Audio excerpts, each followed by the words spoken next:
Hello! Welcome to one of many videos to follow entitled Things That Are Undeniably True. You might not want them to be.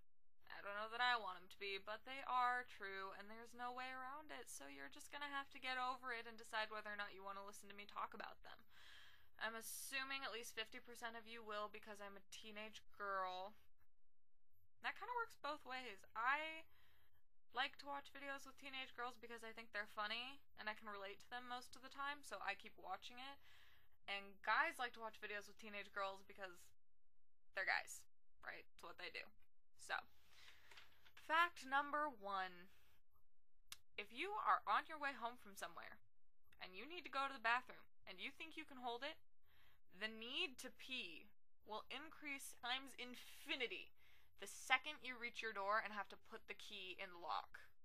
I don't know why. I don't know if anyone really knows why. If you know, please tell me, because I have always wondered that. Like, I'm fine, everything's good, I'm doing okay, and then I get home and it's like, bam. What just happened? Just saying. Also kind of coinciding with that first fact, not only does the need to pee increase times infinity when you hit your front door, but also when the internet is being interesting. Like, the internet's not always interesting. You know, there are days when it's just like, there's really nothing new. All the sites that you regularly check haven't been updated, so there's not really anything to do. But when it is interesting, you will stay at that computer until you are about to freaking pee your pants because it's so dang interesting.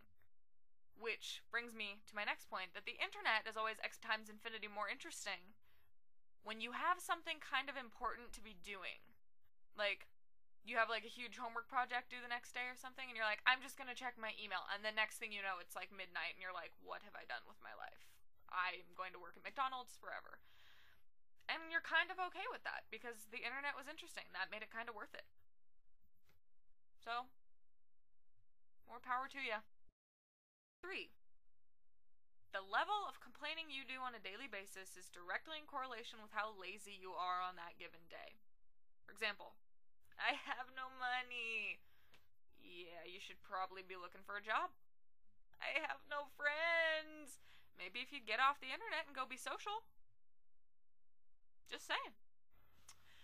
Fact number 4. If you're a girl and you see a guy who's attractive, you're gonna want them to ask you out. But the guy, who probably also thinks you're attractive, is gonna want you to ask them out.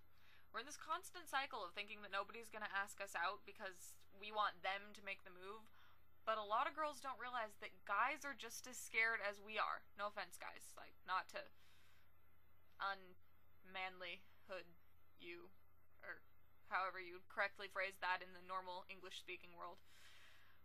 But guys don't want to make the first move. 98.9% of the time, guys are going to want you to go talk to them so that they don't have to approach you. Because girls, I don't know if you realize this or not, I'm just now starting to realize it, we are terrifying to guys, and I do not blame them for being scared because we are nutcases. If you can't tell by watching this. But seriously, sit back and look at your life. Yeah, thought so. Fact number 5. Whether you know you do it or not. This one's more for the girls than the guys, but I've seen guys do it too. Everyone does it. It's okay. When you see a puppy, I don't care what kind of puppy it is, when you see a puppy, no matter what conversation you are having, you switch into baby talk mode. Like, you'll be walking along with your friend, like, yeah, so then, you know, in the next chapter, they'll look, oh my god, he's a baby. And everyone around you is looking at you and judging you, but you don't care, because there's a puppy. And you know what? Good for you for not caring, because if they had seen the puppy first, do you know what you would be doing right now? Judging them for going, there's just no way around it. It happens. Fact number 6.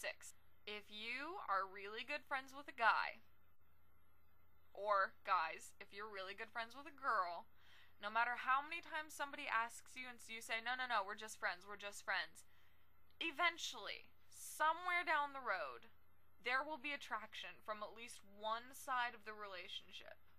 And I know, again, things that are undeniably true that you don't necessarily want to believe are true, but it's true. Because guys, your minds work in such a way that when you get close with a girl, you start to fall for her a little bit. And we work the exact same way.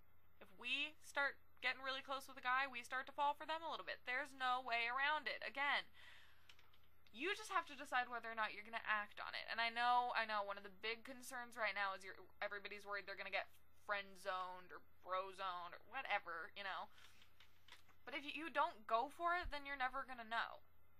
So wouldn't you rather give it a shot and know than just spend all of your teenage and early 20 years in misery and the undying agony of never knowing if they're thinking of you the same way, when chances are there's a good possibility they are. Things to consider. Fact number 7. We all have that one school photo. I don't care what year it was, it's different for everybody, but we all have that one school picture that at the time you thought you looked so good. And then flipping through your yearbooks and your photo albums, you just kind of have this reaction and you're just like,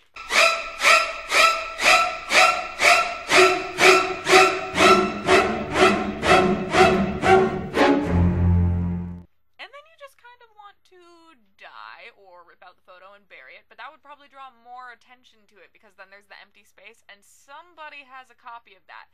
And if you're showing that to somebody someday, like a prospective spouse or boss or whoever you pull out the photo albums for, maybe it's not even you, maybe it's like your annoying parents or something, you know, they're just like, oh, you're so-and-so's new girlfriend, oh, do you want to see pictures of them when they were like 4? And, you know, of course, to be polite, everyone's like, sure, I'd love to.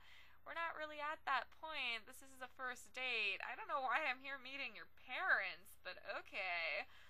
And if there's a big gaping hole where that picture should be, they're going to draw more suspicion. And like I said, somebody's going to have that picture. So even if that night they don't end up seeing it, eventually, you're going to be hanging out with friends. It's going to come up in conversation.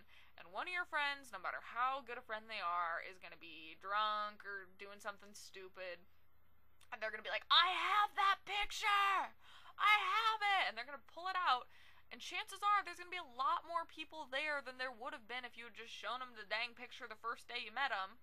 Long story short, save yourself some embarrassment. Carry that photo with you at all times. Have it in your wallet, right behind your ID, and then every situation that you can bring it up in. You get pulled over. Hi, officer, would you like to see my school photo? Hi, yeah, nice to meet you. Thank you, I'm so excited about this interview. Would you like to see my photo? You know, this was a really, really good day. I would really like to see you again, but before that, would you like to see my photo? See what I'm saying? Fact number 8. My chair spins.